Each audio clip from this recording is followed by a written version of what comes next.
నీవు సర్వ స్వాతంత్ర సార్వభౌమత్వం పొందినవాడు. ఇక ఈ అర్జునుడు పాపం అన్న సాటి తమ్ముడు. నా ఇష్ట ప్రకారం వంతులు వేసిన ఆ ధర్మరాజు హెచ్చరించు వాసుదేవుడు మోసము చేసినాడు అన్నమాట. అందుకే అర్జునుని ముందుగా కోరుకోమంటే అటు తర్వాత ఏ మాట వచ్చినా తప్పుకోవడానికి వీలుగా ఉంటుందని.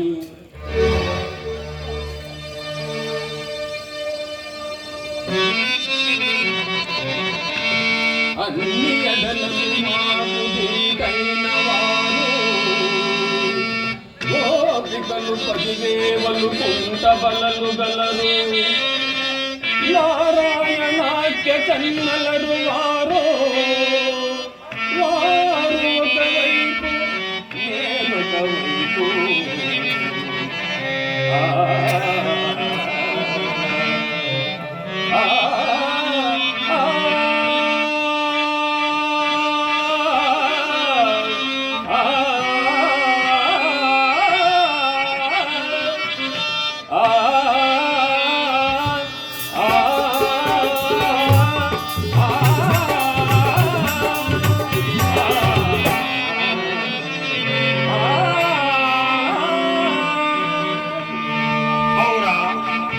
కృష్ణుడెంత మోసగాడు, తాను చేసిన గోతిలో తానే పడినాడు.